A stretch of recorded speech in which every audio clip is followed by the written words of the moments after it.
একটি মানুষ হত্যা করা কত বড় অপরাধ শোনো। গোটা বিশ্ব ধ্বংস হয়ে যাওয়া আল্লাহর কাছে সহজ, একটা মানুষ হত্যা করা এর থেকে বেশি কঠিন আল্লাহর কাছে। এবং কিয়ামতের দিন আল্লাহ সর্বপ্রথম হত্যার বিচার করবেন। কাবিল আর হাবিলের বিচার দিয়া রক্তের বিচার শুরু হবে সর্বপ্রথম। সুতরাং হত্যা করা সন্ত্রাসবাদীদেরকে আপনারা ধরিয়ে দেবেন। একটি মানুষ হত্যা করলো না, সেজন্য বিশ্বের সমগ্র মানব গোষ্ঠীকে হত্যা করলো।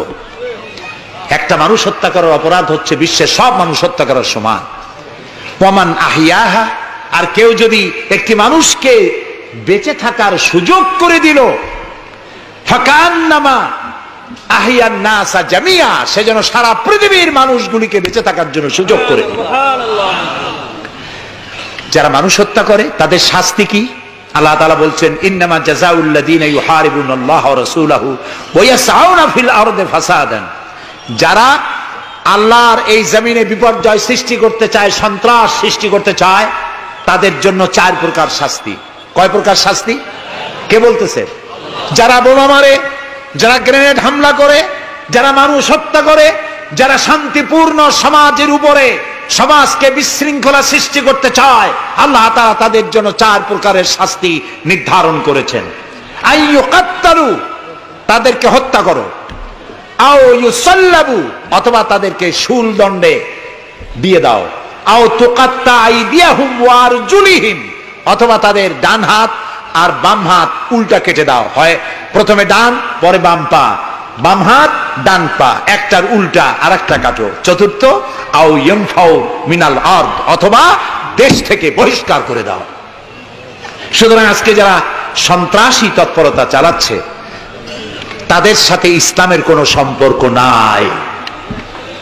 পত্রিকার মাধ্যমে, এক শ্রেণীর সাংবাদিকতার মাধ্যমে এক শ্রেণীর ধর্মনিরপেক্ষ রাজনীতিবিদরা এই সমস্ত সন্ত্রাসের দোষ আলেমদের মাথায় উঠায় দিতে চেয়েছিল। আল্লাহ আমাদের রক্ষা করেছেন, আলহামদুলিল্লাহ। বাংলাদেশের সমস্ত মসজিদ মাদ্রাসার ইমাম, শিক্ষক, আলেম, ওলামা, পীর, বুজুর্গ সব ময়দানে নেমে পড়ে প্রতিবাদ জানিয়েছে। ইসলামের সাথে এর কোনো সম্পর্ক নাই, সম্পর্ক থাকতে পারে না। বিদায় হজে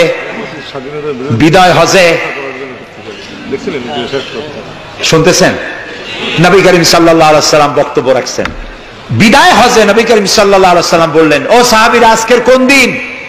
তারা বললেন, আজকে 9 জিলহজ, ইয়াউমে আরাফা। এটা কি মাস? তারা বললেন, জিলহিজ্জা, এটা জিলহজ মাস। যে ঘর তোমরা তওয়াফ করে, এই ঘরটা কার? সাহাবীরা বললেন, এটা আল্লাহর ঘর।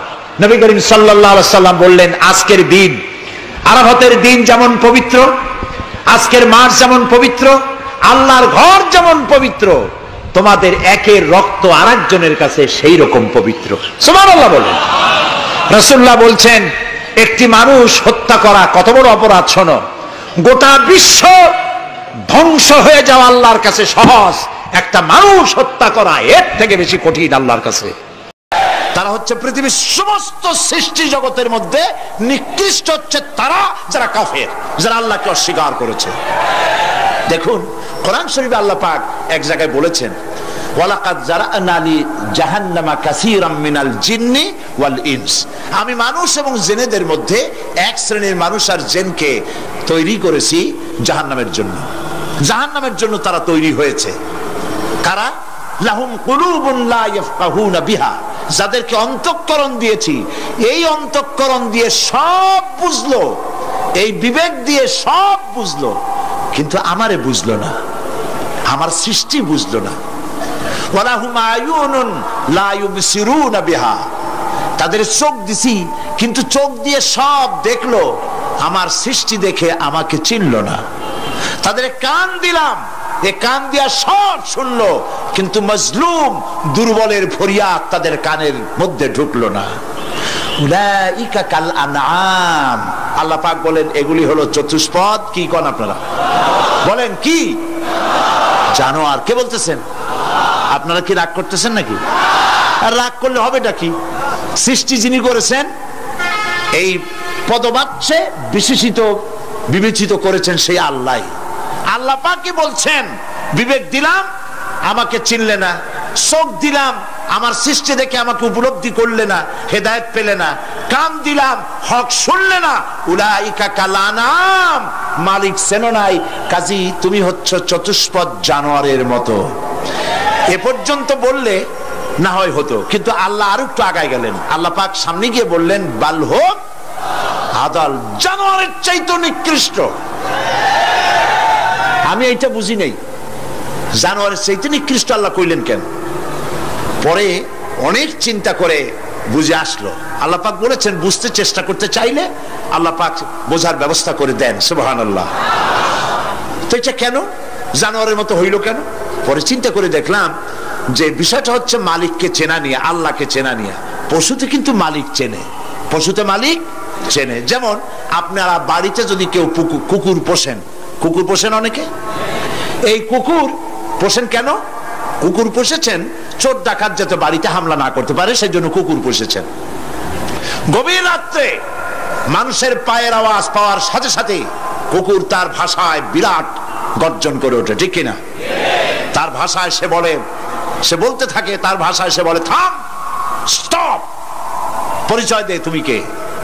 এখন ওই লোকটা যদি মালিক হয়, বাড়ির মালিক, কুত্তার মালিক, তাহলে সে যখন বলে কুকুর একটা নাম রাখে, ডবলু বল্টু কিছু একটা রেখে দেয়, তো কুত্তার নাম ধরে কুত্তারে ডাক দিল থাম, কুত্তা তখন বোঝে আমি তো ভুল করছি, এ তো আমার মালিক। কুত্তা তখন কাছে চলে যায়, গায়ে লেজ নাড়াইয়া গায়ে বুলাতে থাকে। লেজ নাড়ানো মানে কুত্তায় গ্রিন সিগন্যাল দিয়ে দিছে, আপনি যাইতে পারেন, আপনার কোনো অসুবিধা নেই বাড়িতে ঢোকার ব্যাপারে। তাহলে দেখা গেল কুত্তায় মালিক চেনে। কুত্তা কি করে? আবার যদি চোর আর ডাকাত আসে, তাহলে কুকুর ঘেউ করে ওঠার সঙ্গে সঙ্গে চোর বা ডাকাত আওয়াজ তো করতে পারবে না, তাহলে মালিক জেগে উঠবে। দৌড়াতে গেলে আর উপায় নাই, কুত্তা আবার এখন আর লেজ নাড়বে না, চাম করে পড়বে এবং কামড়ায় ধরবে তার ঠ্যাং অথবা ঘাড়, ঠিক কিনা? তাহলে বোঝা গেল কুত্তায় শত্রুও চেনে, মালিকও চেনে। কিন্তু এক শ্রেণীর নাস্তিক, তথাকথিত এক শ্রেণীর বুদ্ধিজীবী যারা আল্লাহকে অস্বীকার করেছে, সব বুদ্ধিজীবী খারাপ তা না, কিছু বুদ্ধিজীবী তো নিশ্চয়ই ভালো, ঠিক কিনা বলেন? কিন্তু এক শ্রেণীর আছে যারা আল্লাহরে চেনে নাই, ওরা কিন্তু বাড়ির ওই গৃহপালিত ওই পশুর চাইতেও নিকৃষ্ট, বালহন আদাল, জানোয়ারের চাইতেও নিকৃষ্ট। মালিককে চিনতে হবে। সেই মালিককে চেনার জন্য আল্লাহ রাব্বুল আলামিন কোরআনে কারীমের ভিতরে এই সূরাটির মধ্যে আল্লাহ পাক বলছেন আমার সাথে ব্যবসা করতে হবে, এবং প্রথম কাজ হচ্ছে আমাকে চেনা, আল্লাহকে চিনতে হবে। আল্লাহ আছেন তা বিশ্বাস করতে হবে। একটি কথার ভেতরে, একটি ছোট্ট সূরার মধ্যে আল্লাহ পাক বিষয়টি ক্লিয়ার করেছেন। আল্লাহ পাক বলেছেন কুল হুয়াল্লাহু আহাদ। সূরাটি মুখস্থ আছে কিনা? পড়েন সবাই আমার সাথে, গলা ছেড়ে দিয়ে পুরুষের মতো। কুল হুয়াল্লাহু আহাদ আল্লাহুস সামাদ লাম ইয়ালিদ ওয়া লাম ইউলাদ ওয়া লাম ইয়াকুল লাহু কুফুয়ান আহাদ।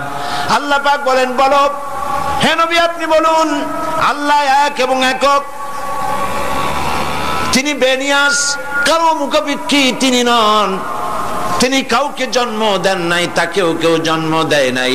আকাশ আর জমিনে আল্লাহ পাকের সমকক্ষ কেউ নাই। সুবহানাল্লাহ। এ হচ্ছে আমার আল্লাহ, এ হচ্ছে আমার আল্লাহ। কাউকে জন্ম দেন নাই, তিনিও কারো জন্মে হন নাই, তিনি কারো মুখাপেক্ষী নন, আকাশ আর জমিনে তার সমকক্ষ কেউ নাই। সুতরাং এই হচ্ছে আল্লাহ পাক, তার জাতকে, তার অস্তিত্বকে মানতে হবে, স্বীকার করতে হবে। এটা গেল এক নম্বর।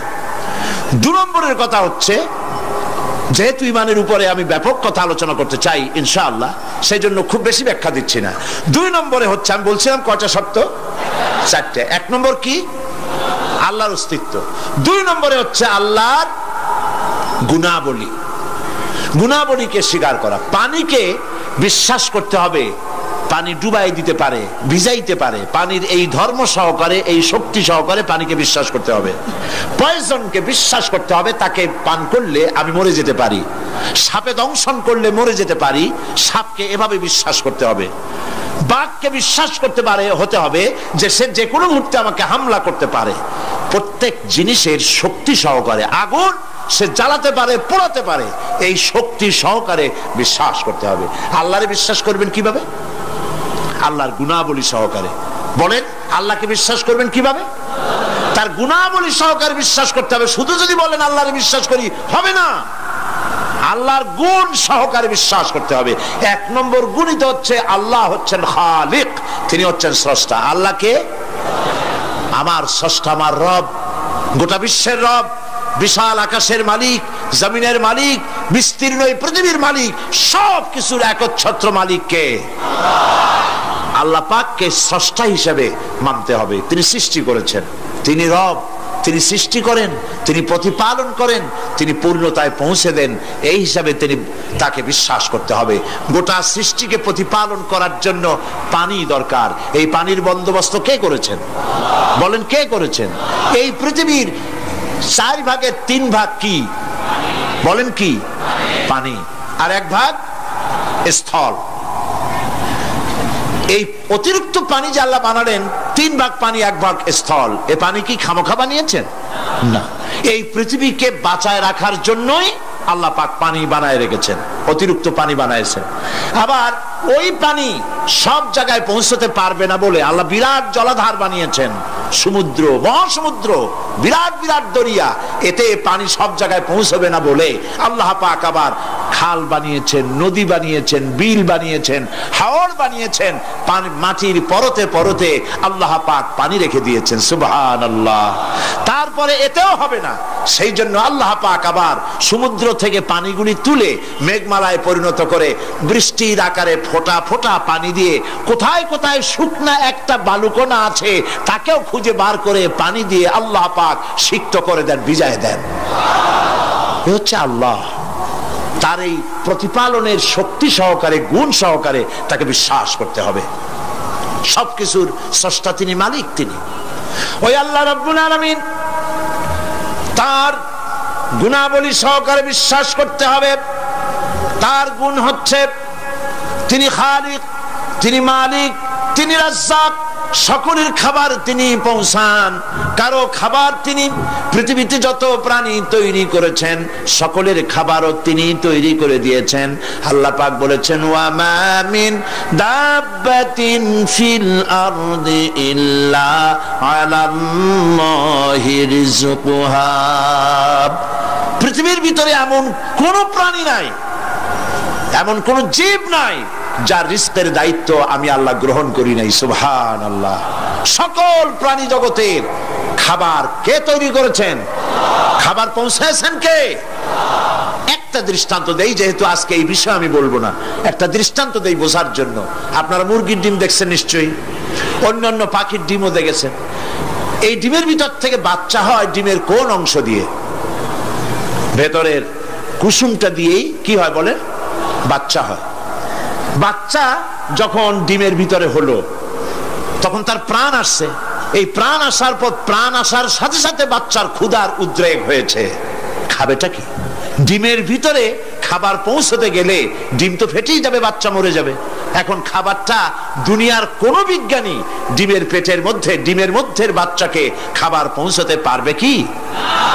তাহলে ওই ডিমের মধ্যে বাচ্চাটাকে খাবার কে দেন? কিভাবে দেন দেখছেন আপনারা? কুসুমের বাইরে যে সাদা অংশটা থাকে এটা হচ্ছে প্রোটিন, এটা হচ্ছে খাদ্য। যতদিন এই বাচ্চাটা কুসুমের ভিতর থেকে বাচ্চায় পরিণত হয়ে যতদিন ডিমের মধ্যে থাকা লাগবে, 18 দিন বা 19 দিন, যতদিন থাকা লাগবে ততদিনের খাদ্য ওর চতুর্পাশে রেখে দেওয়া হয়েছে। সবটুকুন খেয়ে খেয়ে যেদিন তার সবটা সাদা অংশ খাওয়া হয়ে গেল তখন ঠোঁট দিয়ে পাতলা পর্দাকে ফাটায় দিয়া পৃথিবীর মাঝে বেরিয়ে আসে। এই বাচ্চাটির খাবার কে দিয়েছে? আল্লাহ পাক। সমস্ত প্রাণীর খাদ্য তিনি পৌঁছে দিয়েছেন, কোন জিনিস তিনি বাকি রাখেন নাই। আল্লাহকে বিশ্বাস করতে হবে, তিনি রাজ্জাক, তিনি খালেক, তিনি রব, তিনি স্রষ্টা। এই আল্লাহ পাকের যে 99টি নাম আছে, সমস্ত নাম হচ্ছে গুণবাচক নাম। এই গুণবাচক নাম দিয়ে তার গুণ সহকারে তাকে বিশ্বাস করতে হবে। গেল 2 নম্বর। কয়টা বলেছিলাম শর্ত? 3 নম্বর হচ্ছে আল্লাহ পাকের ক্ষমতা। আল্লাহরে বিশ্বাস করবেন ক্ষমতা দিয়া। কি দিয়ে বিশ্বাস করবেন? ক্ষমতা দিয়ে। কি ক্ষমতা? আল্লাহ রাব্বুল আলামিন তার ক্ষমতা হচ্ছে দিনকে রাত বানাতে পারেন, রাতকে দিন বানাতে পারেন, সাগরকে নগর বানাতে পারেন, নগরকে সাগর বানায় দিতে পারেন, পথের মানুষ ধরে, রাস্তার মানুষ ধরে প্রেসিডেন্ট বানায় দিতে পারেন, আবার প্রয়োজনে ফাঁসির মঞ্চে চড়াই দিতে পারেন। আল্লাহ রাব্বুল আলামিন জিন্দাকে মৃত্যু করেন, মৃত্যুকে জিন্দা করেন, সবকিছুর ক্ষমতা।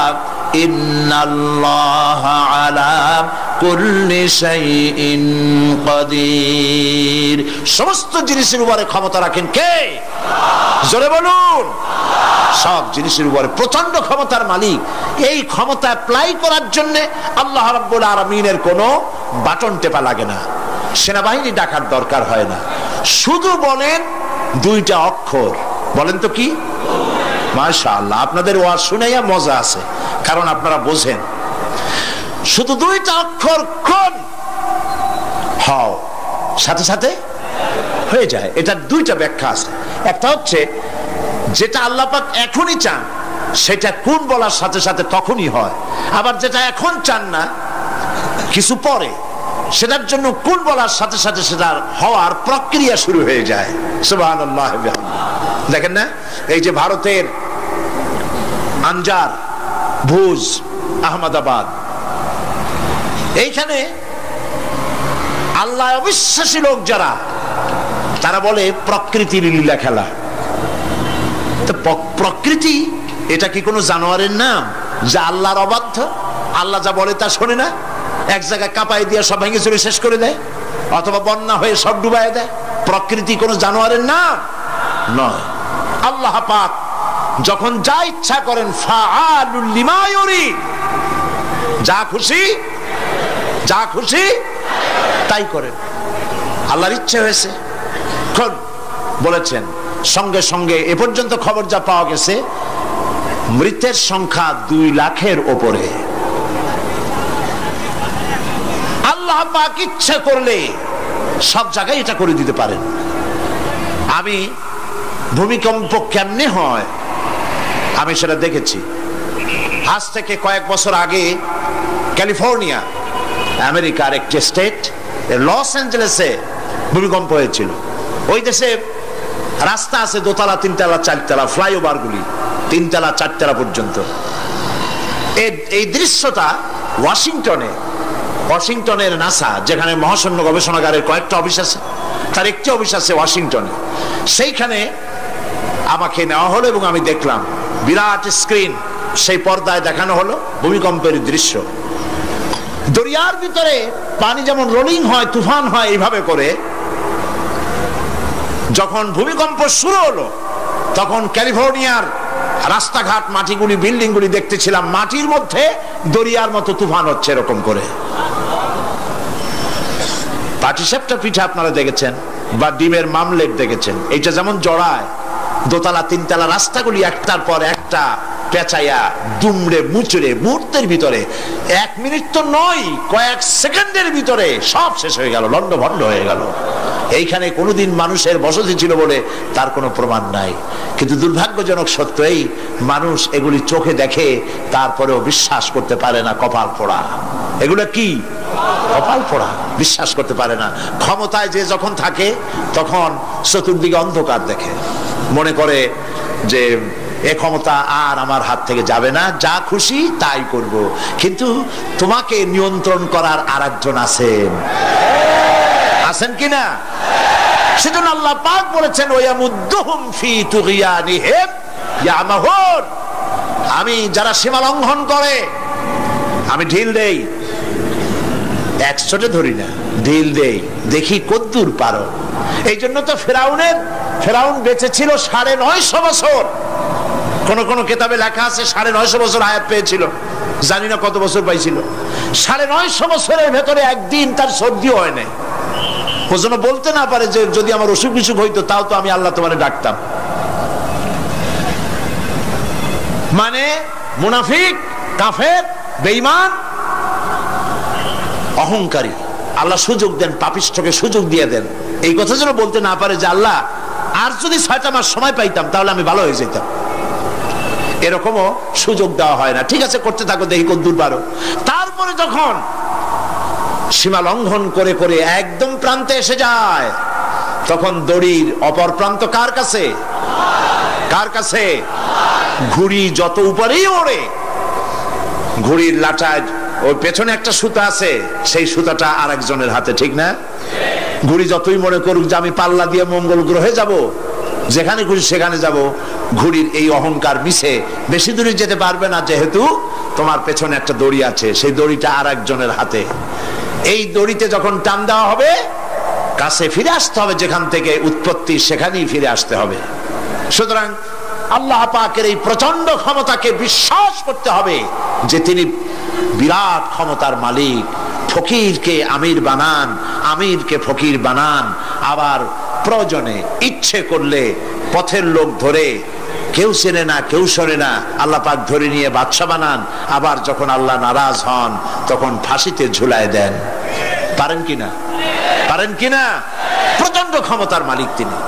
আল্লাহ পাককে বিশ্বাস করার জন্য 4টি শর্তের: আল্লাহর অস্তিত্বে বিশ্বাস, গুণাবলীতে বিশ্বাস, ক্ষমতায় বিশ্বাস, 4 নম্বরে হচ্ছে তার হুকুম এবং আহকামে বিশ্বাস। আল্লাহ পাক যেসব আদেশ করেছেন, নিষেধ করেছেন, সেগুলি মানতে হবে। আল্লাহ যা হুকুম করেছেন তা মানতে হবে, যা নিষেধ করেছেন তার থেকে ফিরতে হবে। তাহলে বোঝা যাবে যে আপনি আল্লাহকে বিশ্বাস করেছেন। আল্লাহর বিশ্বাস করি কিন্তু আল্লাহর আইন মানি না, এই বিশ্বাসের কোনো দাম আছে? বলেন, দাম আছে? আল্লাহকে বিশ্বাস করি অথচ ইসলামকে বলি মৌলবাদ, ইসলামের কাজ যারা করে তাদেরকে বলি মৌলবাদী।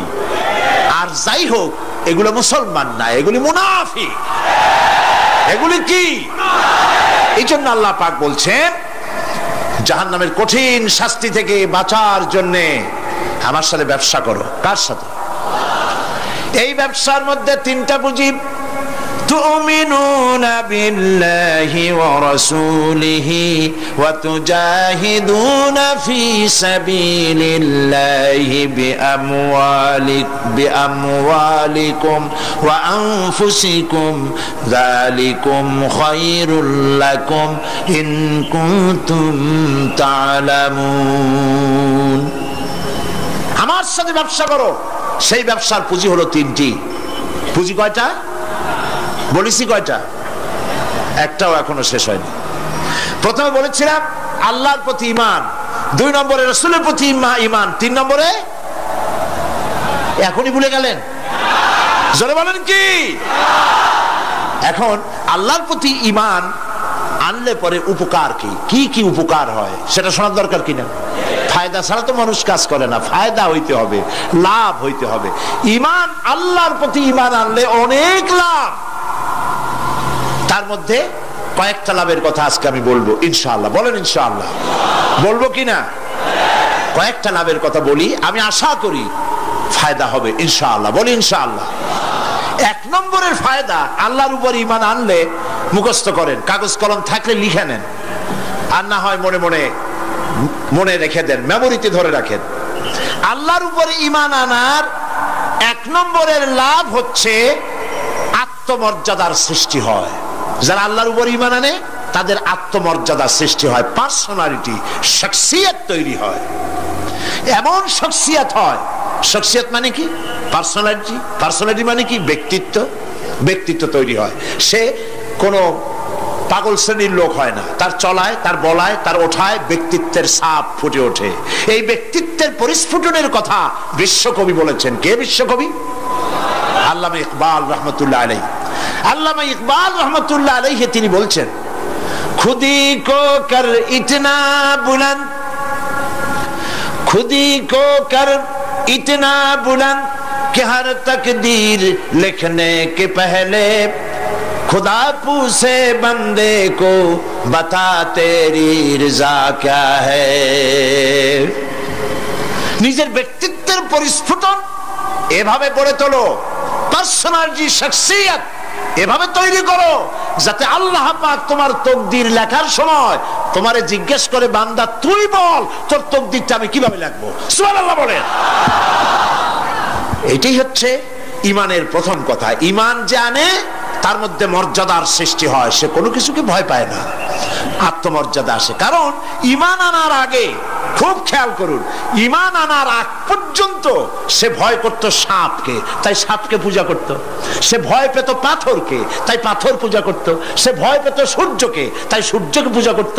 সে ভয় পেত পানিকে, তাই পানি পূজা করত। ভয় পেত আগুনকে, তাই আগুনকে পূজা করত। ভয় পেত বিরাট গাছ, ওইটারই পূজা করত। যেটা বড় ওইটারই পূজা করত। কিন্তু ওর জানা নাই এর থেকে বড় এগুলি সৃষ্টি, এর থেকে যিনি সৃষ্টি করেছেন, সৃষ্টির শক্তি বেশি না স্রষ্টার শক্তি বেশি? তো পাগলের মতো এগুলোর সামনে মাথা নত করো কেন? এই জন্যে ঈমান আনার আগে তার মধ্যে ব্যক্তিত্ব ছিল না। যেখানে যা দেখেছে মাথা নত করেছে, পূজা করেছে, অর্চনা করেছে। কিন্তু কোরআন তাকে শোনায়ছে, ইন্নাল্লাযীনা তাদউনা মিন দুনিল্লাহি ইবাদুন আমসালুকুম। আল্লাহ পাক বলেন, আমাকে বাদ দিয়ে এরা যেই সব জিনিসের পূজা করে, মাথা নত করে এবং ওদের কাছে শক্তি আছে বলে মনে করে, তোমাদের জেনে রাখা উচিত ওরা তোমার মতো আমার গোলাম।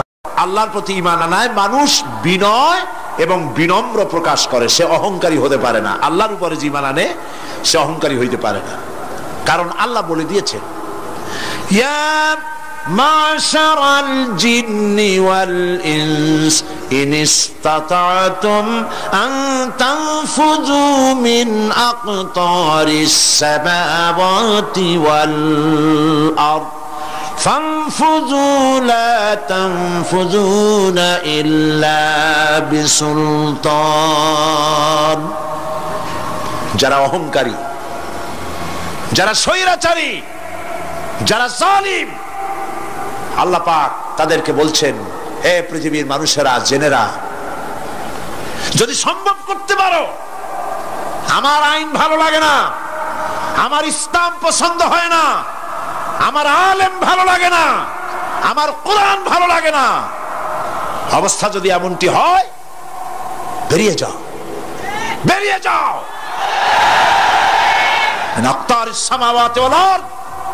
আমার সার্বভৌমত্বের ভেতর থেকে, আকাশের নিচের থেকে, জমিনের উপর থেকে বেরিয়ে যা।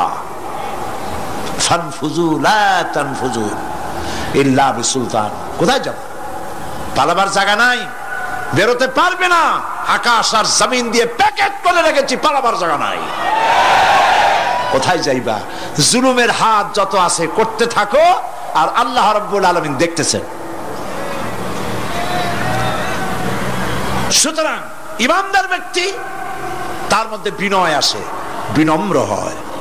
সে পয়সা করে আসে বলে অহংকার করে না, কারণ আল্লাহ বলেছেন, ওয়াল্লাহুল গানিয়্যু ওয়া আনতুমুল ফুকারা। আল্লাহ সাফ বলে দিয়েছেন, আল্লাহই হচ্ছেন কারো মুখাপেক্ষী নন, সম্পদশালী। আল্লাহর কোনো সম্পদের অভাব নাই। ওয়া আনতুমুল ফুকারা, দুনিয়ায় তোমরা যা বাস করো সব ফকিরের গোষ্ঠী, কিচ্ছু নাই তোমাদের। তোমাদের জাতি খাইয়া শেষ করে ভালো, আর আমার কাছে যা আছে আমি শুধু দিতে থাকি, আর ভাণ্ড শুধু ভরাই থাকে, মোটেও খালি হয় না। সুবহানাল্লাহ। কাজী মোমেন বান্দা সে অর্থ এবং বিত্তের অহংকার করে না, বিদ্যার অহংকার করে না। অর্থ বিত্ত কত আছে তোমার, কয় টাকার মালিক? আল্লাহ যদি ইচ্ছে করেন, ব্রেনের ভিতরে যদি টিউমার ঢুকায় দেন, ব্রেনের একটা নার্ভ আর একটা নার্ভের সাথে জড়ায় দিবেন, জায়গা হবে কোথায়? হেমায়তপুর। হেমায়তপুর কোথায়? কাছেই, পাবনা। সুতরাং আল্লাহ পাক ইচ্ছে করলে এটা করে দিতে পারেন, পারেন না? খুব করতে পারেন। হার্টের ভেতরে ক্যান্সার দিয়ে দিতে পারেন। 14 গোষ্ঠী বিক্রি করলো, ডাক্তারের পয়সা হবে না, পারেন না আল্লাহ পাক? পারেন কিনা? পারেন। সেই জন্য যত বড় ধনী হোক, পয়সার মালিক হোক, আল্লাহর উপর ঈমান আনলে পরে যে গুণটা হয়, সে অহংকারী হয় না, বিনয়ী হয়।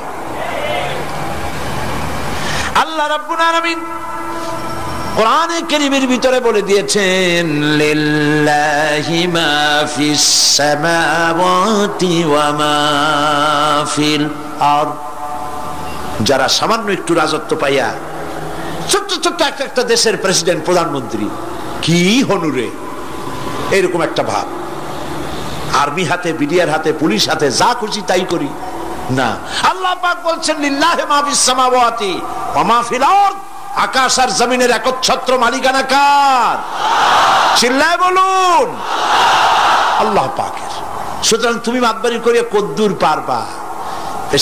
বেশি দূর যেতে পারবে না। গ্রামে গোয়াল আছে, গরু রাখে যে জায়গায়, ওই জায়গাটার নাম কি? গোয়াল। গভীর রাত্রে গরুর মালিক শুনতে পাচ্ছে গোয়াল ঘরে খুব শব্দ হচ্ছে। রাখালকে ডেকে বলছে, দেখতো কি কিসের শব্দ? কয় যে দেখে এসে জবাব দিচ্ছে যে গোয়ালে যে ষাটটার শিং মোটা, তার গুতার চোটে ওই গোয়ালের মধ্যে যত গরু আছে কেউ টিকতে পারতেছে না, খালি গুতাইতেছে সমানে। মালিক কয় যে দীর্ঘদিন থেকে দেখতেছি এটার গুতার চোটে সমস্ত গরুগুলি অস্থির হয়ে যাচ্ছে, যা একটা মোটা দড়ি দিয়া, খাট্ট একটা দড়ি দিয়া খুঁটির সাথে জড়াইয়ে বাঁধতে রাখ গলাটারে। মোটা একটা দড়ি দিয়া গলার সাথে খুঁটির সাথে যদি বাঁধতে দেয়, এরপরে খালি ফোঁস করতে পারবে, গুতাইতে আর পারবে না। ঠিক অনুরূপ ভাবে কোন জনপদ থেকে, কোন দেশ থেকে যখন দেশের মানুষেরা, যখন দেশের নিরস্ত্র মানুষেরা, গরিব মানুষেরা যখন আল্লাহর দরবারে গভীর রাত্রে ফরিয়াদ তোলে, আল্লাহ জুলুমে অত্যাচারে জর্জরিত হয়ে গেলাম, মার খেতে খেতে শেষ হয়ে গেলাম, অত্যাচারে অত্যাচারিত হচ্ছি, চিৎকার বাড়তে থাকে, আল্লাহ পাক তখন তার নজর দিয়ে দেখেন। আল্লাহ তো দেখতেই থাকেন সব সময়ের জন্য। আল্লাহ পাক কার কারণে এগুলি হচ্ছে আল্লাহ পাক টের পান। শিং কারো কারো মোটা হয়েছে, আজরাইলকে পাঠায় দেন, যাও খাটো দড়ি দিয়ে বাঁধে থো। খাটো দড়ি কোনটা বুঝছেন? 3 হাত, 3 হাত কবর কোনটা? খাটো দড়ি দিয়ে বাঁধে থো। সুতরাং কত বড় বড় রাজা বাদশা ক্ষমতা এলো, মানুষের উপরে জুলুম করলো, আল্লাহ পাক তার ইন্তেকাম নিয়েছেন। সেই আল্লাহ এখন আর নাই, নাউজুবিল্লাহ। সে আল্লাহ আছেন কিনা? পূর্ণ শক্তিতে বহাল কিনা? হুয়াল হাইয়ুল কাইয়্যুম। এমন অবস্থা নয় যে বাংলাদেশে কি হচ্ছে আর আল্লাহ টের পাচ্ছেন না। কি বলেন? আল্লাহ রাব্বুল আলামিন বলেন, লা তাখুযুহু সিনাতুন ওয়ালা নাওম। ঘুম নাই, তন্দ্রা নাই। কার? ঘুমানো না, তন্দ্রাও যান না। তন্দ্রা কারে কয়? জি, ঝিমটি, জিমানি, যাই বলেন আপনারা বুঝে নিয়ে। ওই যে বসে বসে এরকম করে, আল্লাহ ওরকমও করেন না। ঘুমো নাই, তন্দ্রাও নাই। হযরত মুসা আলাইহিস সালাম বলছিলেন যে আল্লাহ তুমি নাকি ঘুমাও না। মুসা আলাইহিস সালাম তো খুব আদরের নবী, আল্লাহ পাকের খুব আদরের নবী, দারুণ আদর। আল্লাহ পাক বলছেন, মুসা আমি তোমারে আমার জন্য বানাইছি। সুবহানাল্লাহ। কোরআন শরীফে আছে, আল্লাহ পাক বলছেন, মুসা আমি তোমারে আমার জন্য বানাইছি। তোমাকে যখন তোমার মা দরিয়ায় ভাসায় দিয়েছিল, আমি তোমার বাক্সর দিকে তাকাইছিলাম। সুবহানাল্লাহ। আল্লাহ যদি বলেন আমি তাকাইছিলাম, সুবহানাল্লাহ। তোমারে আমার জন্য বানাইছি। সুতরাং হযরত মুসা আলাইহিস সালাম তিনি বলছেন আল্লাহ পাককে খুব আদরের নবী, তো আল্লাহ তুমি নাকি ঘুমাও না। আল্লাহ কয় তুমি বিশ্বাস করো না?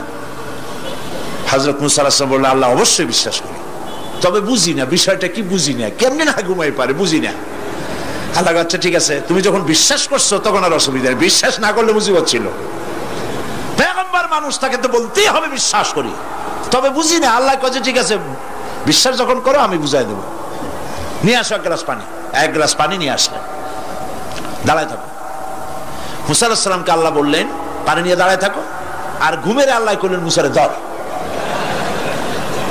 মুসা আলাইহিস সালামের ঘুম এসে গেল। ঘুমের আমেজে হাতটা শিথিল হয়ে গ্লাসটা পড়ে ভেঙে চুরমার হয়ে গেল। হযরতে মুসা আলাইহিস সালাম ভয় পেয়ে গেলেন। আল্লাহ পাক শোনায় দিলেন ভয়ের কোনো কারণ নাই। একটা পরীক্ষার জন্যই দিলাম, তোমার বোঝার জন্যই দিলাম। তুমি যেমন এক গ্লাস পানি নিয়ে, একটা গ্লাস নিয়ে এক মুহূর্ত দাঁড়াতে পারলে না, ঘুম আসলো আর হাত থেকে পড়ে গ্লাসটা ভেঙে গেল। মুসারে তুমি বুঝে নাও, তুমি জেনে রাখো, তাম সৃষ্টি জগৎ তোমার আল্লাহ আল্লাহ রব্বুল আলামিনের হাতের মুঠার মধ্যে রয়েছে। আল্লাহ রব্বুল আলামিন যদি ঘুমায় যান, এই পৃথিবীর আকাশ এবং জমিনের সব ট্রাফিক কন্ট্রোল আল্লাহ পাক নিজেই করেন। যদি তিনি ঘুমায় যান, সব শেষ হয়ে যায়। বাংলাদেশে কি হচ্ছে, পৃথিবীর কোথায় কি হচ্ছে, তা আল্লাহ দেখছেন না?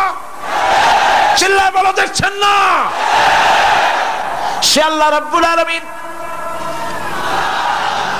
তিনি পরিষ্কার করে বলছেন, যারা নাকি মুমিন বান্দা তারা অহংকারী হয় না, ক্ষমতায় থাকুক ক্ষমতায় না থাকুক, কোন অবস্থাতেই অহংকারী হতে পারে না।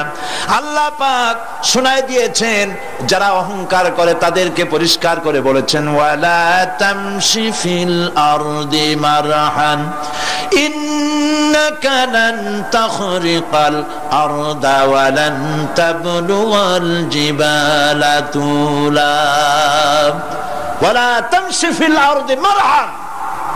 খবরদার, আমার জমিনের উপরে অহংকারের পদে বড় হেঁটো না। দেখছেন না কত আছে অহংকার করে হাঁটে, জমিনের উপরে জুতা পায়ে দিয়ে মচ মচ করে হাঁটতে থাকে। ওয়ালা তামশি ফিল আরদি মারহা ইন্নাকা লান তাখরিকাল আরদা। তুমি কি তোমার পদাঘাত দিয়ে আমার জমিনটারে ভাটায় দিতে পারবা? বলেন, পারবে? যদি শক্তি থাকে দাও লাথি, তোমার ঠ্যাং ভাঙবে, মাটির কিচ্ছু। ওয়ালান তাখরিকাল আরদা মা, তুমি আমার এই জমিনটাকে ধসাই দিতে পারবে না। আর ওয়ালান তাবলুগাল জিবালা তুলা, আর পাহাড়ের উচ্চতা লাফ দিয়ে তুমি ছাড়াই যেতে পারবে না। আমার জমিনও ফাটাইতে পারবে না লাথি দিয়া, লাফ দিয়ে পাহাড়ের উচ্চতাও ছাড়াইতে পারবে না। তো এত লাফাও কেন? বলবেন কম লাফাও, শক্তি কম দেখাও। আল্লাহ রাব্বুল আলামিন আবার বলেন, ওয়া ইবাদুর রাহমানিল্লাযীনা ইয়ামশুনা আলাল আরদি হাওনা। আল্লাহর বান্দা যারা, সত্যিকারের বান্দা যারা, তারা দুনিয়ার বুকে বিনয়ের সাথে হাঁটে, মাথা নিচু করে বিনয়ের সাথে হাঁটে। সুবহানাল্লাহ বিহামদিহি।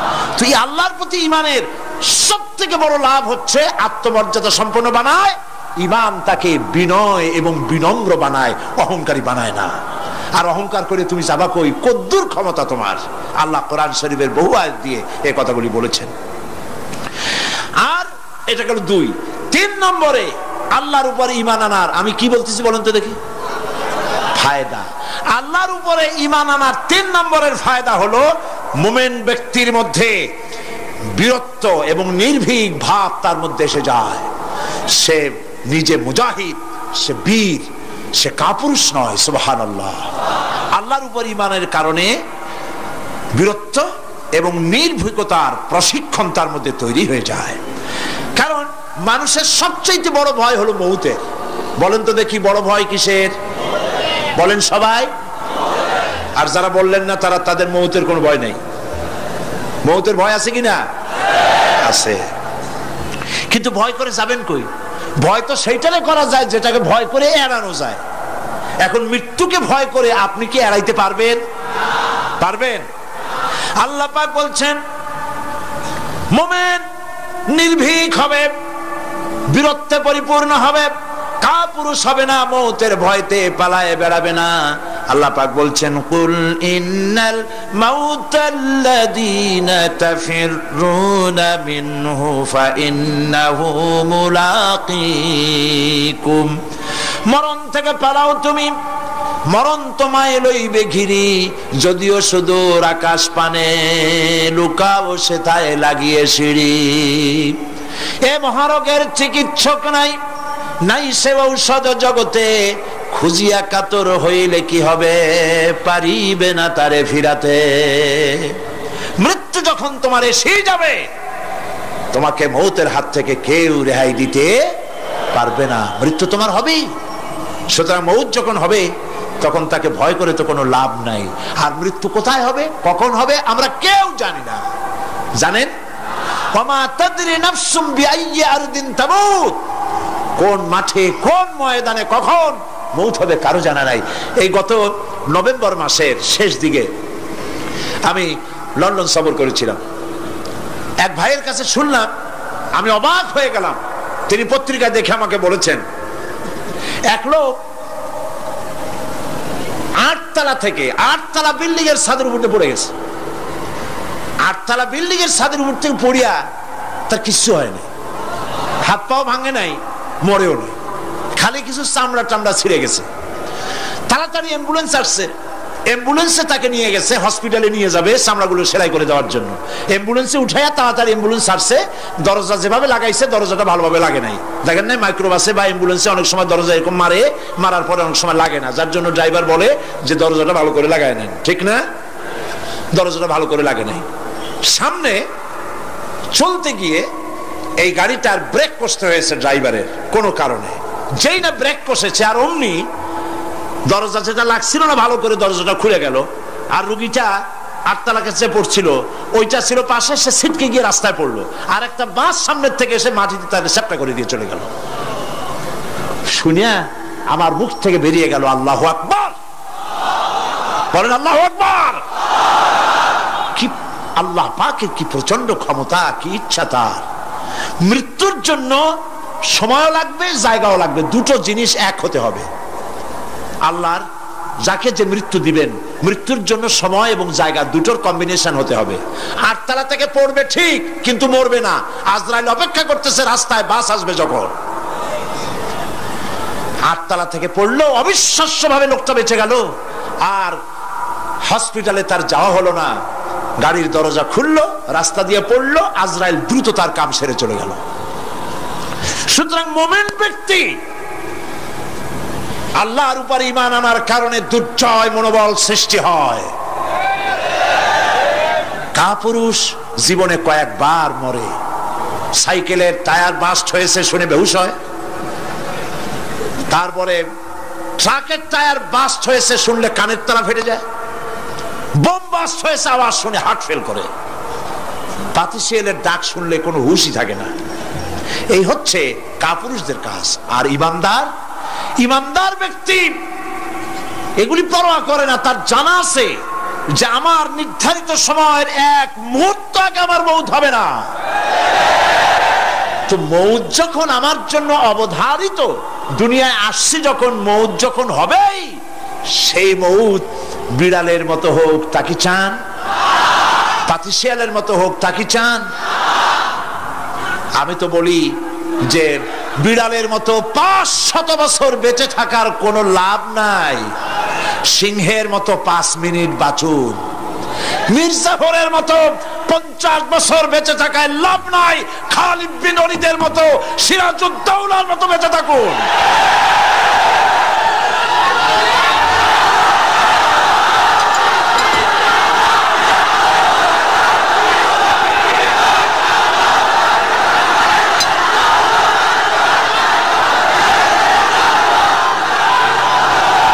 বসেন, আপনারা যদি দাঁড়ায় যান তাহলে আমি করব কি?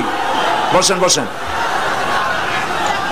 সেই জন্য এই ক্ষণস্থায়ী জীবনকে কেন সেই অনন্ত সুখময় জীবনের জন্য উৎসর্গ করে দেব না, যা আল্লাহর কাছে পাওয়া যাবে কিয়ামতের দিন। দেখেন, মৃত্যু হওয়া উচিত মুসলমানদের শাহাদাতের মৌত হওয়া উচিত।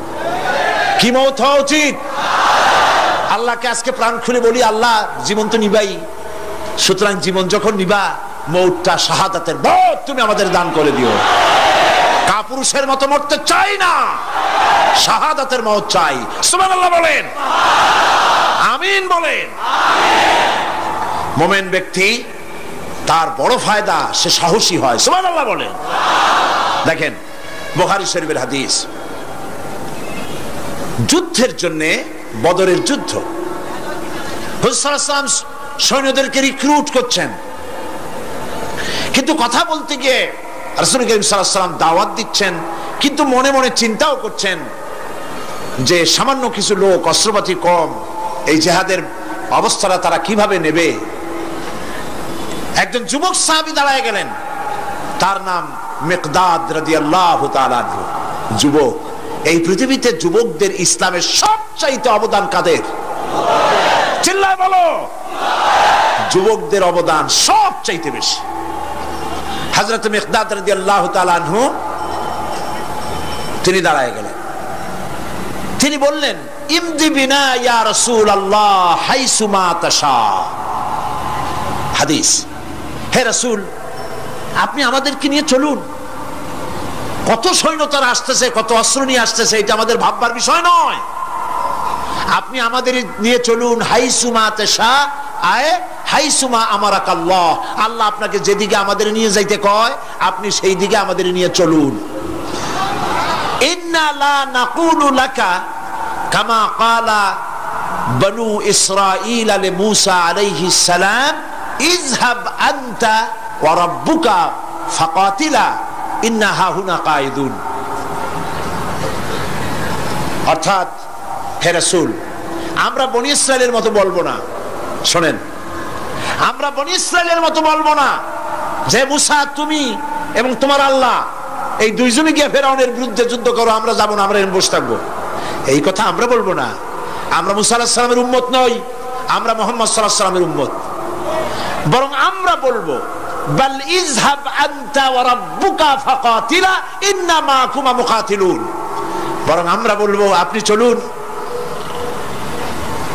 আমরা আপনার সাথে আল্লাহর হুকুম মাফিক লড়বো, জিহাদ করব। ততক্ষণ পর্যন্ত মা দামাত আইনুম মিন্না তাতাররাফ, যতক্ষণ পর্যন্ত আমাদের চোখের পাতা নড়তে থাকে ততক্ষণ আপনার সাথে থেকে কাফেরের বিরুদ্ধে লড়াই করে যাব। জীবনের পরোয়া তারা করেন নাই, জীবনের পরোয়া করেননি। হুজুর সাল্লাল্লাহু আলাইহি ওয়াসাল্লাম দারুণ ভাবে খুশি হয়ে গেলেন। হুজুর হেজিটেট ফিল করছিলেন যে এই সামান্য কিছু লোক, অস্ত্র নাই, পাতি নাই, এতগুলি লোকের বিরুদ্ধে যুদ্ধ করতে যাবে। যুবকের মুখে এই কথা শুনে হুজুর দারুণ খুশি হলেন। আল্লাহর নবী বললেন, কুমু বিনা ইলা জান্নাতিন জান্নাতুন আরদুহা কারদিস সামাওয়াতি ওয়াল আরদ। ও সাহাবীরা, তোমাদের মনোভাব যখন এই, তোমাদের মানসিকতা যখন এই, চলো আমার সাথে বেহেশতের দিকে, সেই জান্নাতের দিকে যেই জান্নাত আল্লাহর আকাশ আর জমিনের চাইতে অনেক প্রশস্ত। চলো আমার সাথে বেহেশতে, সুবহানাল্লাহ, চলো আমার সাথে জান্নাতে। ফাকামা উমাইর বিন হামাম ওয়া কানা ইয়াকুলু তামার। হযরত উমাইর নামক একজন যুবক দাঁড়ায় গেলেন এবং তিনি হাতে কতগুলি খরমা ছিল, সেই খরমাগুলি তিনি চিবোচ্ছিলেন। রাসূলুল্লাহর বক্তৃতা শুনতেছিলেন আর খরমা চাবাচ্ছিলেন। খরমা চাবান, বিচিগুলি ফেলে দেন, এভাবে করতেছেন, হাতে কতগুলো খরমা। হযরতে উমাইর বলছেন, ওয়াকালা বাখ বাখ, অর্থাৎ আয় আযামাহু আয় আহসানাহু। হে রাসূল, আপনি কি সুন্দর কথা বললেন। আপনার সাথে লড়াই করতে যাব কাফেরদের বিরুদ্ধে, সেই লড়াই করলে এমন বেহেশত পাবো যে বেহেশত হবে আকাশ আর জমিনের চাইতেও প্রশস্ত। তাহলে ওয়াল্লাহি হাত্তা আকুলাহুন্না ইন্নাহা লাহায়াতুন তাবিলা, তাহলে আমার হাতে যে খরমাগুলি আছে এই সমস্ত খরমাগুলি খেতে গেলে কিন্তু অনেক সময় লেগে যাবে। এত সময় বেহেশতে যাওয়ার জন্য আমি তো তর সহ্য করতে পারবো না। ফারামাবিহিন্না, হাতের সব খরমা ফালাই দিলেন, যুদ্ধে ঝাঁপায় পড়লেন। অনেকক্ষণ কাফেরদের বিরুদ্ধে লড়াই করে হযরত উমাইর শাহাদাত বরণ করলেন। রাসূলুল্লাহ তার লাশের কাছে গিয়ে আঙ্গুল দিয়ে ইশারা করে বললেন, ইন্নাকা মিন আহলিহা। উমাইর, তুমি যেই বেহেশতে যাওয়ার জন্য খরমাগুলি খাওয়ার সময় পাচ্ছিলে না, তাড়াতাড়ি করে খরমাগুলি হাত দিয়ে ফেলে দিয়েছিলে, আমি আল্লাহর রাসূল, আমি সাক্ষী দিচ্ছি অবশ্যই আল্লাহর সেই জান্নাত তোমার জন্য অবধারিত। মুমিন ব্যক্তি সে কখনো মৃত্যুর ভয়ে উদ্দেশ্য হাসিল থেকে চুপ করে বসে থাকে না। সে ভয় করে কেবলমাত্র কাকে? সে মৃত্যুর ভয়, মৃত্যু হবেই এবং আমার জন্যে বিশ্বাস রাখতে হবে, আমার জন্যে যদি কোনো বুলেট এর উপরে আমার নাম লেখা থাকে, পৃথিবীর সমস্ত মানুষ আমাকে পাহারা দিয়ে সেই বুলেট থেকে আমাকে রক্ষা করতে পারবে না।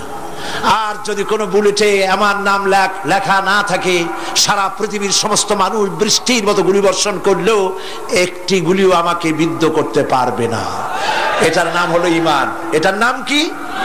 এই ঈমান পেলাম কোথায়? কোথায় পেলাম? কোরআন শরীফে। কোথায় পেয়েছি? আল্লাহ রাব্বুল আলামিন বলেন, ওয়ামা হুম বিদরিনা বিহি মিন আহাদিন ইল্লা বিইজনিল্লাহ।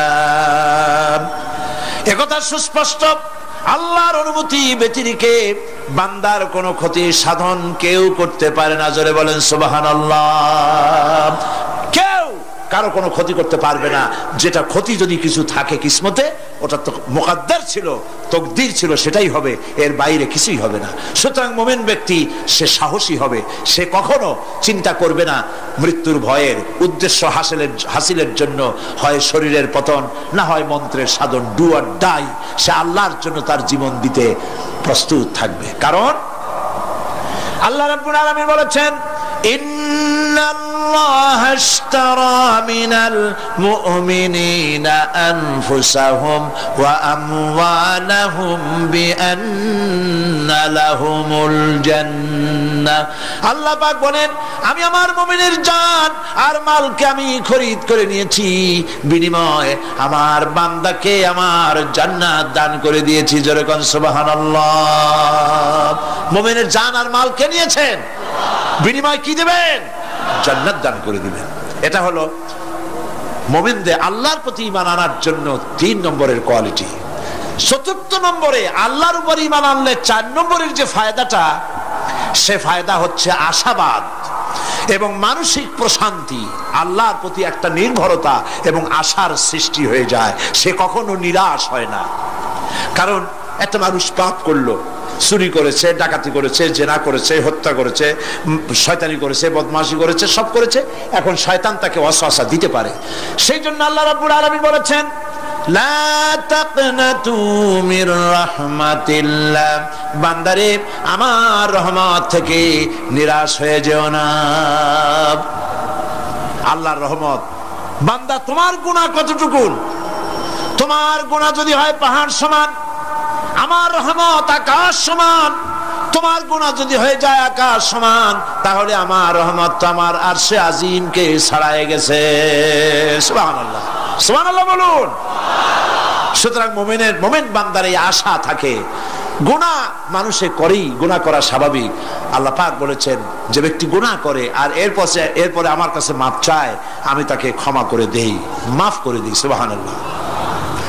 সুতরাং ইমানদার লোকদের আশা হয়, দুরারোগ্য ব্যাধি তাকে ধরেছে, সে হতাশ হবে না, মরে যাওয়ার জন্য প্রতীক্ষায় সে সময় গুনবে না, বরং তার মনের মধ্যে আশার সঞ্চার হবে, আমার রোগ আল্লাহ ভালো করে দিতে পারেন না? আমাদের জাতির পিতা কি নাম কি? হযরত ইব্রাহিম আলাইহিস সালাম। কোরআন শরীফের ভিতরে তার কথা আল্লাহ পাক কোট করে দিয়েছেন। আমাদের জাতির পিতা হযরত ইব্রাহিম আলাইহিস সালাম বলেছেন, আল্লাযী খালাকানি ফাহুয়া ইয়াহদিন। আল্লাহ তিনি আমাকে সৃষ্টি করেছেন, তিনি আমাকে রাস্তা দেখান। ওয়াল্লাযী হুয়া ইউতঈমুনি ওয়া ইয়াসকিন। আর আমি যখন ক্ষুধার্ত হই তিনি আমাকে খাওয়ান, যখন তৃষ্ণার্ত হই তিনি আমাকে পান করান। ওয়া ইযা মারিতু ফাহুয়া ইয়াশফিন। আর যখন আমি অসুস্থ হই, রোগাক্রান্ত হই, আল্লাহ রাব্বুল আলামিন তখন আমাকে রোগ মুক্ত করে দেন। সুবহানাল্লাহ। আমার অসুখ হলে কে রোগ মুক্ত করেন? সুতরাং দীর্ঘস্থায়ী কোনো রোগ হয়েছে, মুমিন হতাশ হবে না, মুমিন হতাশ হবে না। হতাশ হয় কেবলমাত্র কাফের। হতাশ হয় কে? মুমিন কখনো হতাশ হয় না।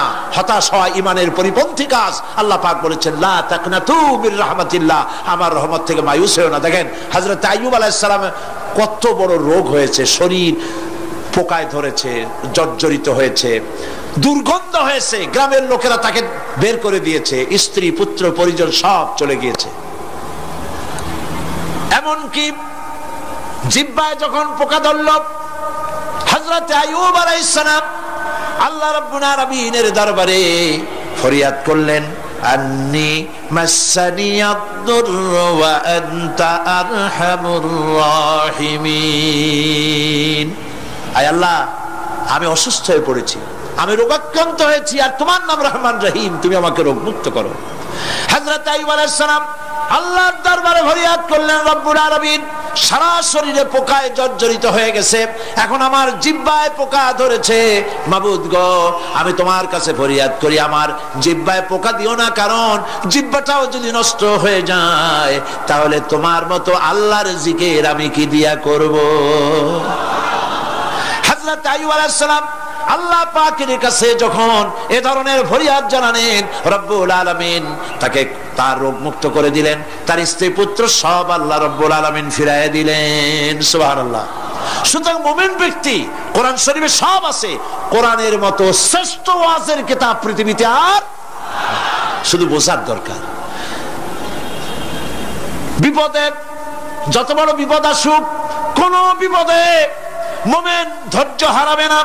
হযরত ইয়াকুব আলাইহিস সালামের ছেলে ইউসুফ আলাইহিস সালামকে যখন তিনি হারায় ফেললেন, তিনি অধৈর্য হয়ে গেছিলেন নাকি? অধৈর্য হন নাই।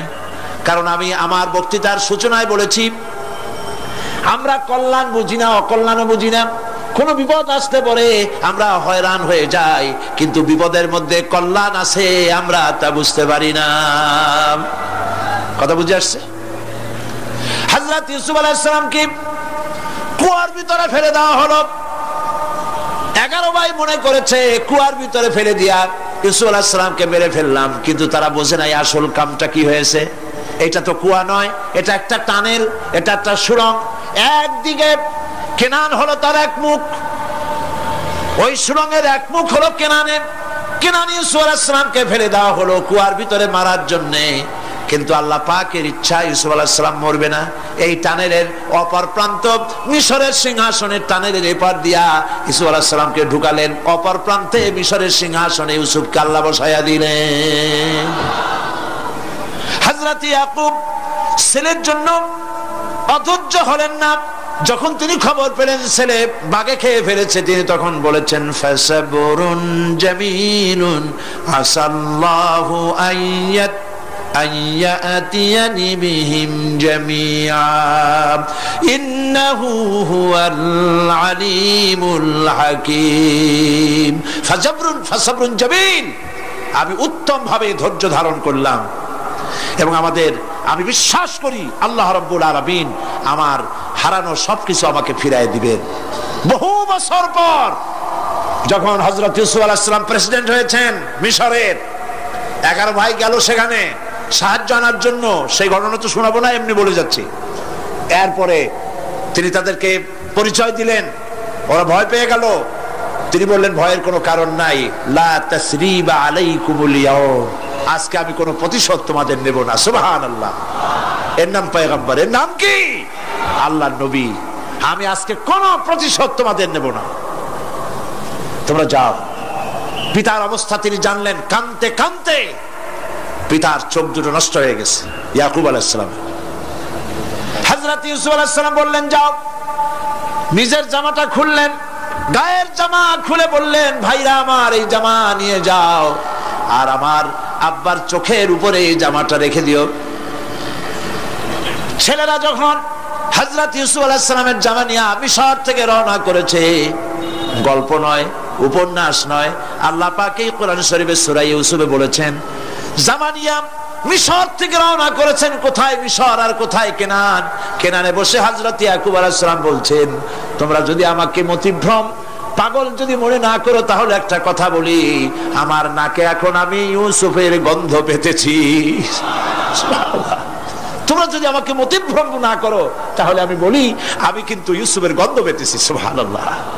হযরত ইউসুফ আলাইহিস সালামের জামা এনে ভাইরা যখন হযরত ইউসুফের চোখের উপরে রেখে দিলেন, হযরত ইয়াকুবের দুটো চোখ সাথে সাথে আল্লাহ ভালো করে দিলেন। ফাসাবরুন জামিল, ধৈর্য ধরো। ঈমানদার ব্যক্তি আশার উপরে তার জীবন বাঁচে, কারণ যত বড় বিপদ আসুক না কেন, আশ্রয় পাওয়ার একটা জায়গা আছে, তার নাম হলো আল্লাহ। নাম কি? বলেন আল্লাহ। সবাই বলেন আল্লাহ আল্লাহ আল্লাহ আল্লাহ। হযরত ইউনূস আলাইহিস সালাম মাছটাকে গিলে ফেলে দিল, মাছটাকে গিলে মাটির অতল তলদেশে চলে গেছে। এত বড় বিপদ পৃথিবীর কোন মানুষের হতে পারে নাকি বলেন? কি বলেন? মাছের পেটের ভিতরে জানালা নাই, দরজা নাই, বেরোবার কোনো পথ নাই, মাছ গেছে পানির অতল তলদেশ। আল্লাহ পাক কোরআন শরীফের ভিতরে মানুষকে শোনান, আল্লাহ ওয়াজ করছেন, সুবহানাল্লাহ বলেন। আল্লাহ পৃথিবীর মানুষকে ওয়াজ করছেন, দুনিয়ার মানুষকে শোনান। আমার ইউনূস তো ধৈর্য হারা হয় নাই। ওয়াযান্নুন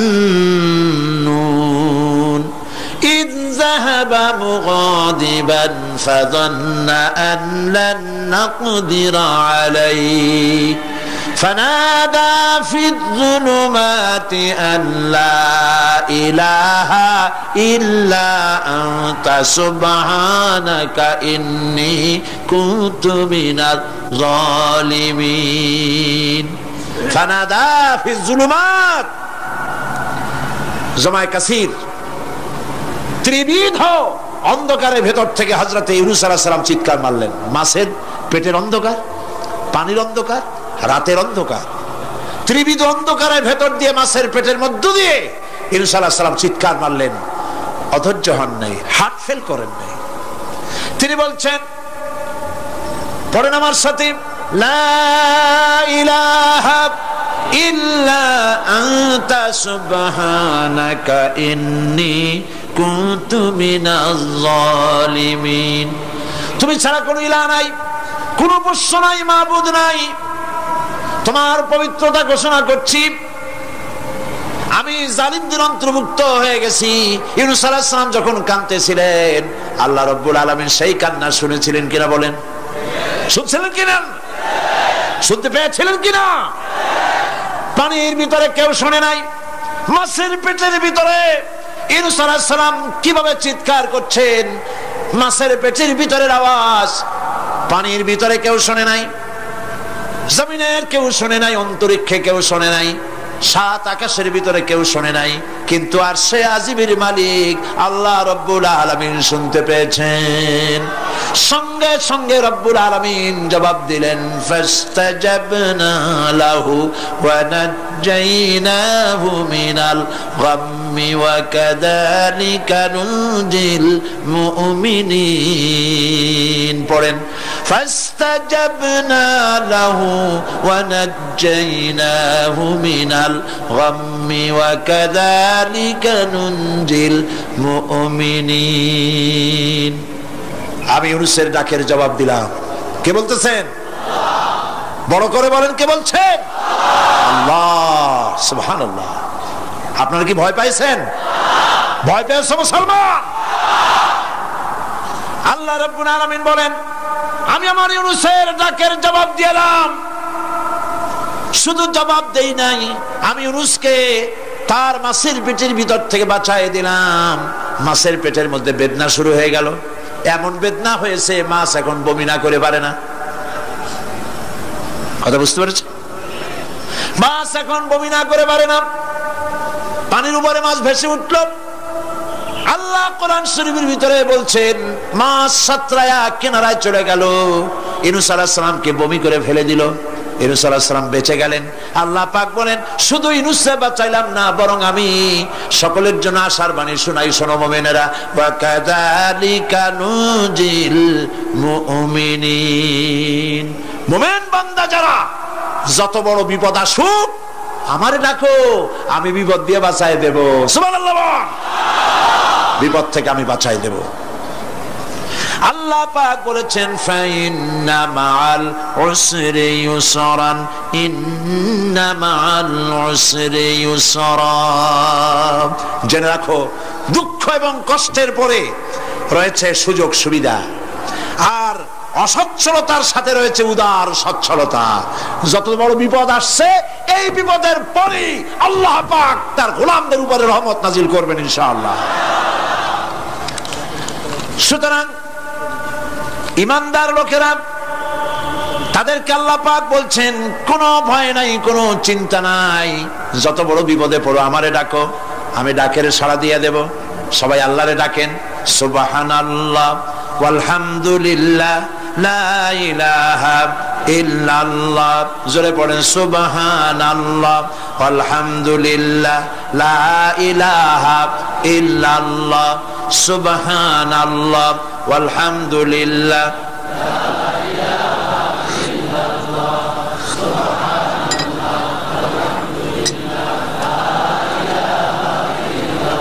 লা ইলাহা ইল্লাল্লাহু মুহাম্মাদুর রাসূলুল্লাহ। আল্লাহর উপর ঈমান আনলে যত ফায়দা হয় এত ফায়দা দুনিয়ায় কোথাও নাই। সুবহানাল্লাহ। আল্লাহর উপর ঈমান আনার ৫ম নম্বরের ফায়দা কয়টা বলছি? 5টা বলছি। আপনাদের অসুবিধা হচ্ছে নাকি? তাড়াতাড়ি শেষ করতেছি। 6টা বলবো। এ হলো ৫ম নম্বর। তারপর আমরা দোয়া করব। দোয়ার দরকার আছে কিনা এই সময়? ৫ম নম্বরে আল্লাহর উপরে ঈমান আনলে পরে আরেকটি বড় ফায়দা, সেটা হলো কঠিন এবং কঠোর বিপদে আল্লাহ পাক তার মধ্যে অবিচলতার এবং ধৈর্য ধরার তৌফিক দিয়ে দেন। সুবহানাল্লাহ।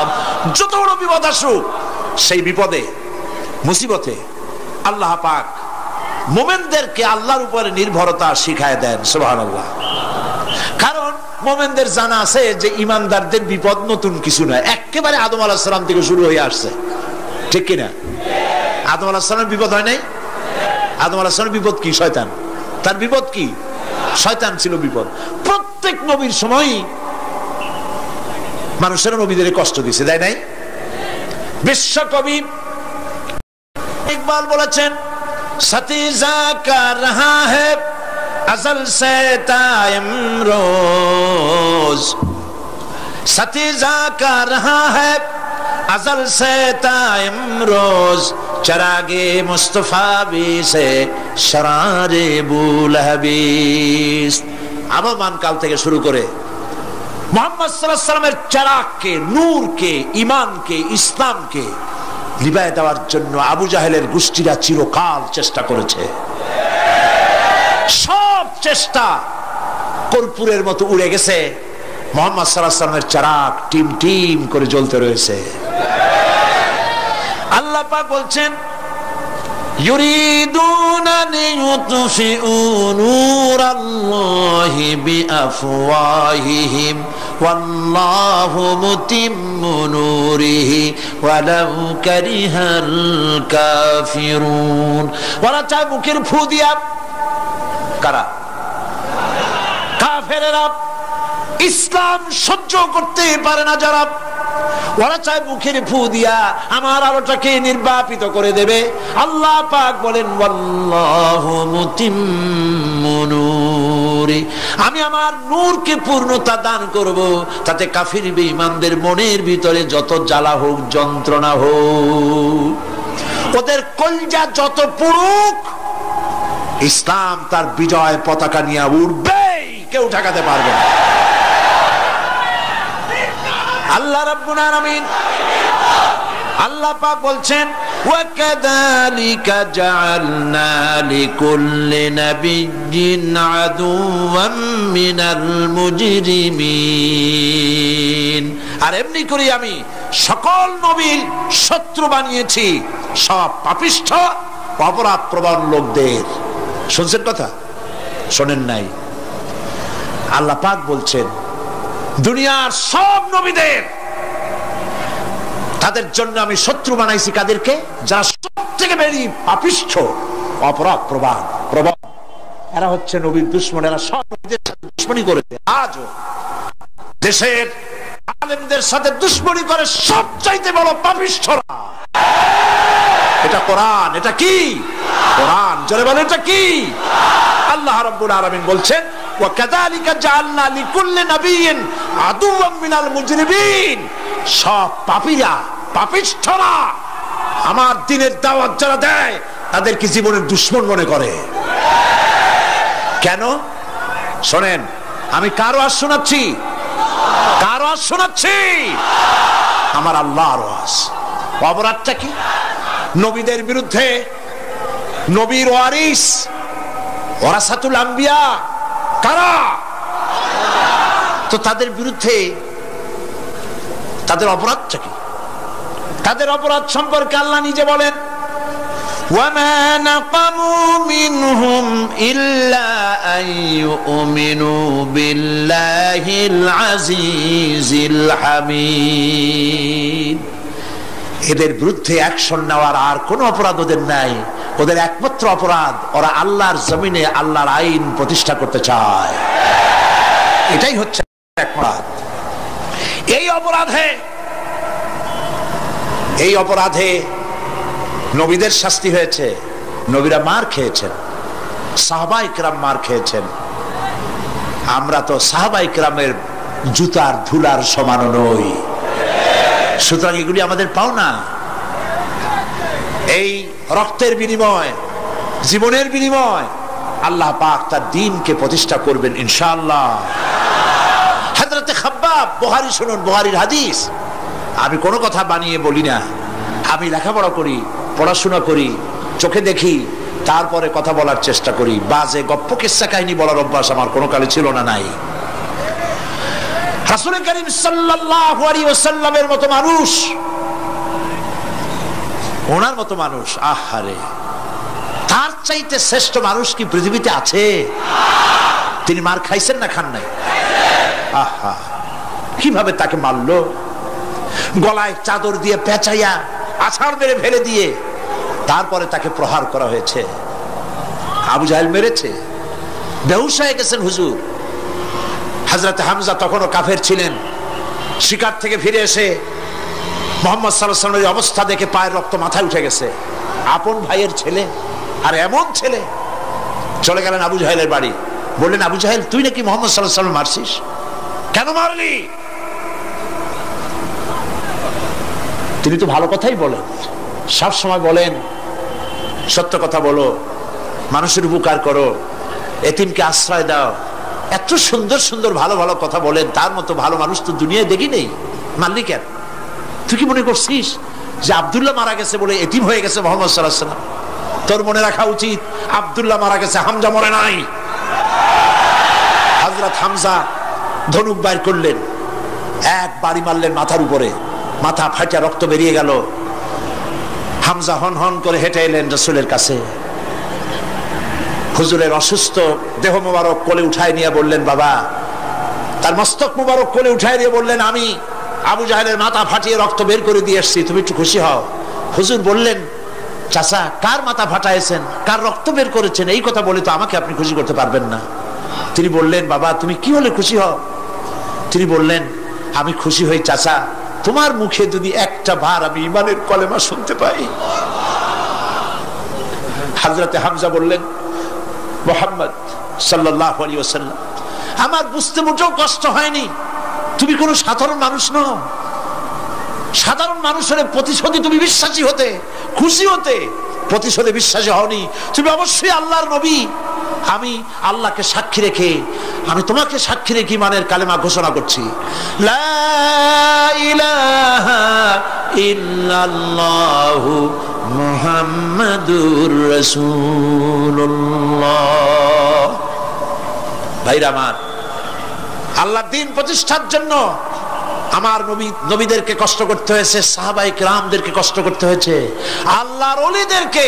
ইমাম আবু হানিফা রাহমাতুল্লাহ আলাইহিকে 8 বছর জেলের মধ্যে রাখা হয়েছিল।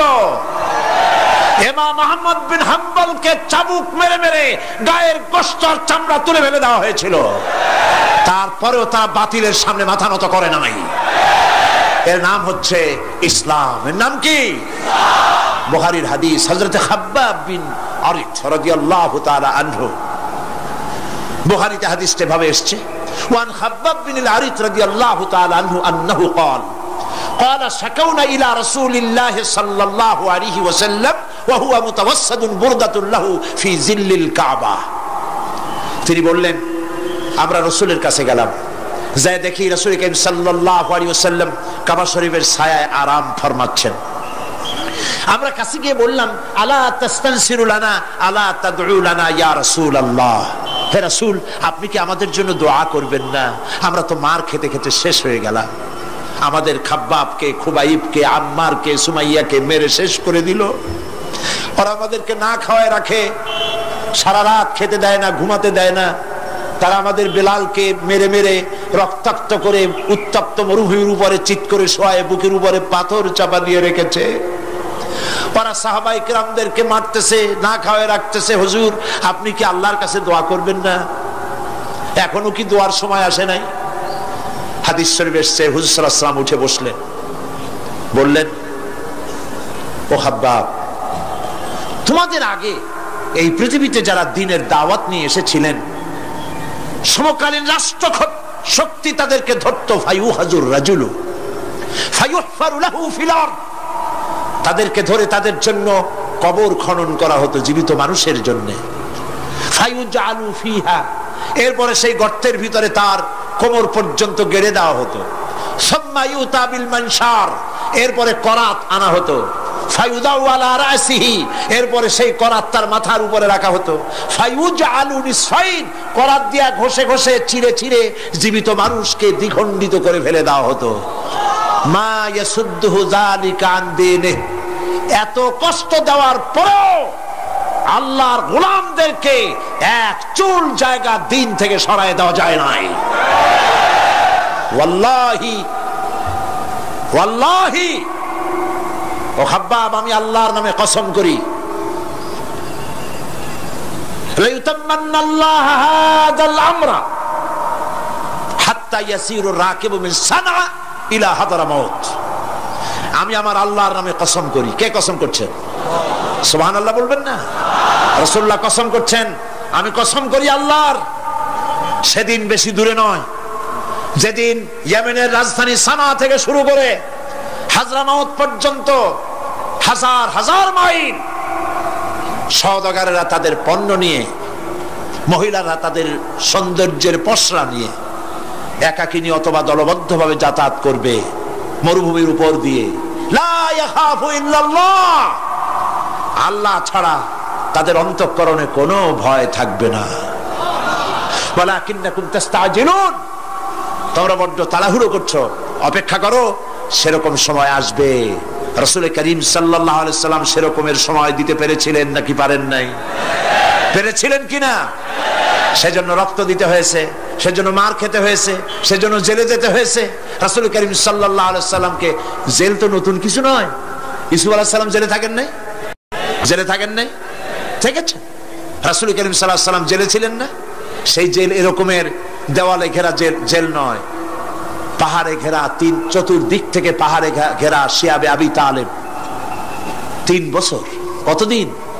টানা 3 বছর রাসূল, তার সাহাবী, তাদের স্ত্রীরা, বাচ্চা বাচ্চা ছেলেপেলেরা 3 বছরের মধ্যে সরকার ঘোষণা করেছে এদের সঙ্গে কথা বলবে না, বাজার ঘাটে যেতে পারবে না, কেনা বেচা করতে পারবে না, সামাজিক বয়কট, সামাজিকভাবে বয়কট করে রেখেছে।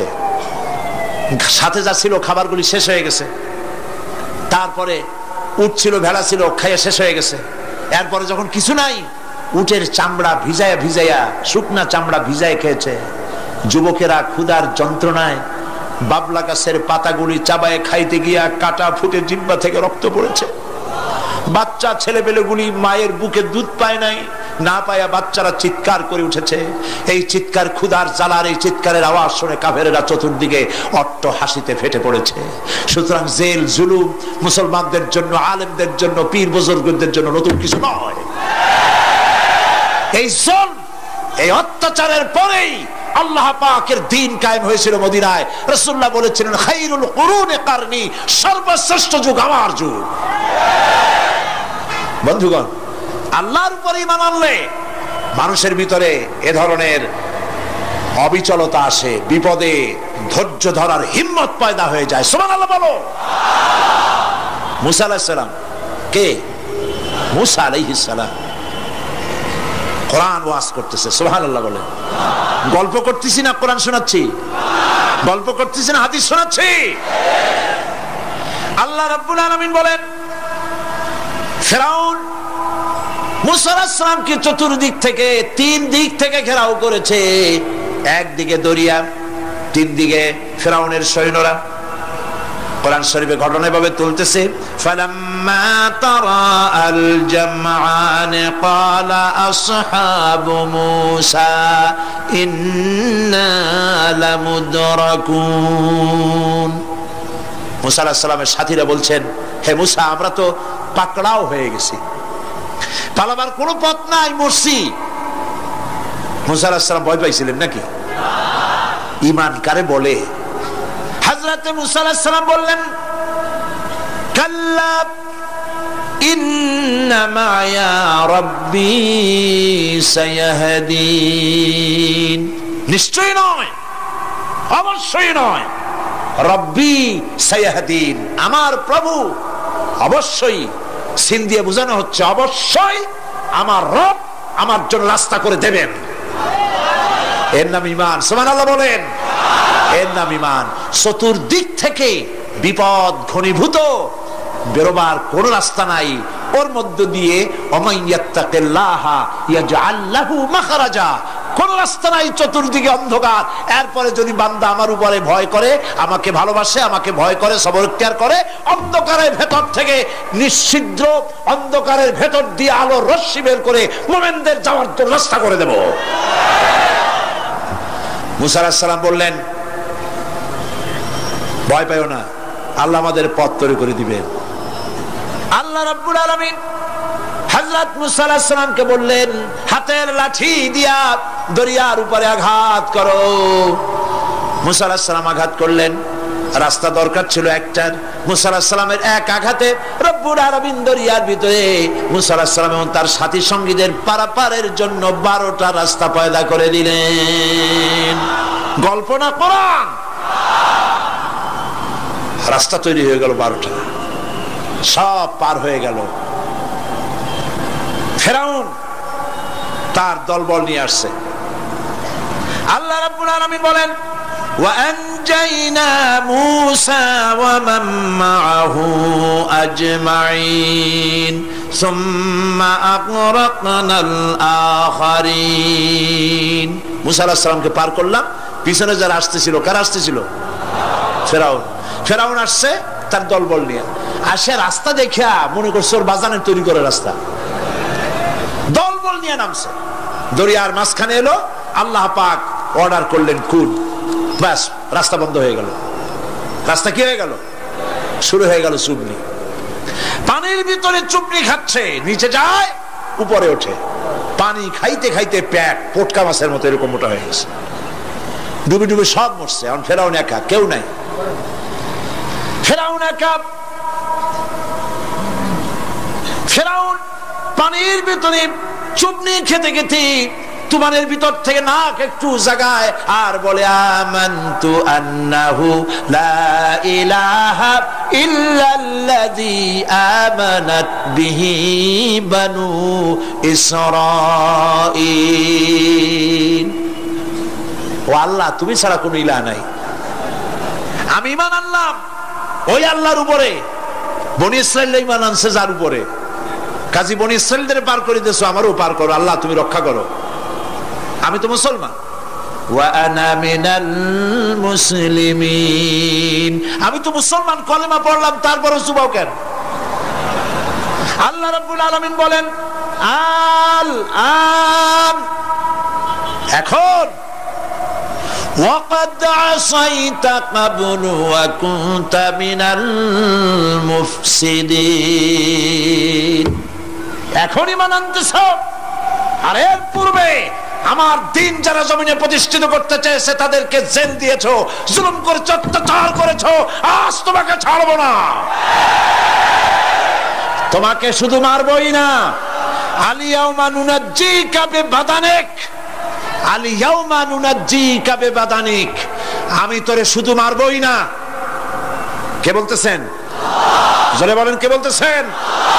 আমি তোরে শুধু মারবই না, আলিয়াউমা নুনাজ্জিকা বিবাদানিক, আমি তোর শরীরটারে বাঁচায় দেব।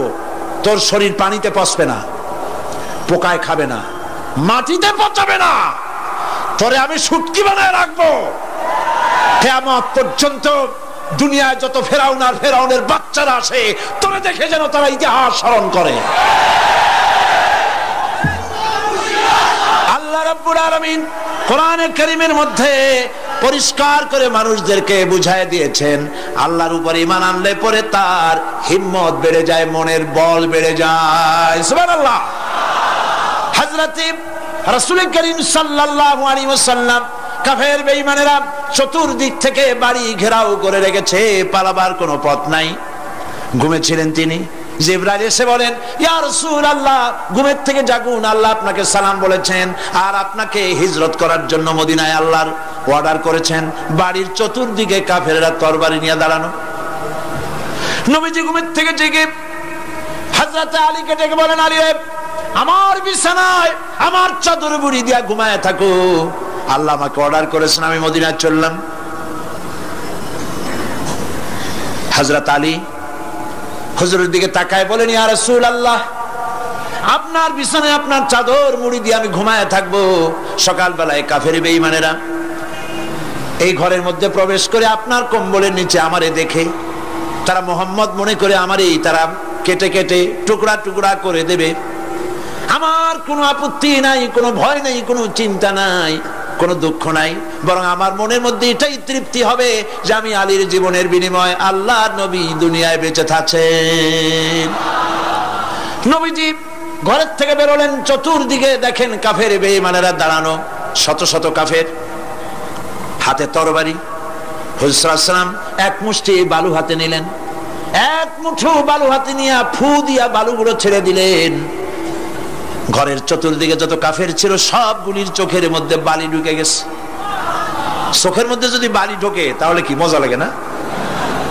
দুই হাত দিয়া সমানে ঘষা শুরু করছে কাফেরেরা, দুই চোখ আঙ্গুল দিয়া ঘষাঘষি করছে। এই ফাঁক দিয়া নবীজি বেরিয়ে গেলেন, একটা কাফেরও দেখে নাই নবী কোথায় গেলে।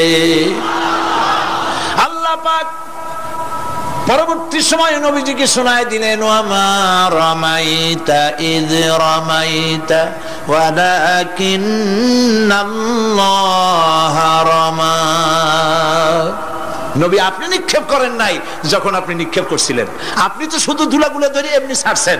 ঘরের চতুর্দিকে সমস্ত কাফেরদের চোখে বালি পৌঁছে দেওয়ার দায়িত্ব আমার কুদরত গ্রহণ করেছিল। নবীজি হযরত আবু বকরের বাড়িতে এলেন, দরজায় দাঁড়িয়ে নক করেছেন, ভেতর থেকে আওয়াজ এলো। হুজুর বললেন, ইয়া আবু বকর। হযরত আবু বকর পিছন থেকে দরজার মধ্য থেকে ঘরের মধ্য থেকে জবাব দিলেন, লাব্বাইকা ওয়া সাদাইকা ইয়া রাসূলুল্লাহ। হুজুর প্রশ্ন করলেন, আবু বকর, গভীর রাত্রে জিবরাইল আমারে ঘুম থেকে জাগাইলো, তোমারে জাগাইলো কে? এক ডাকে উঠলা কেমনে?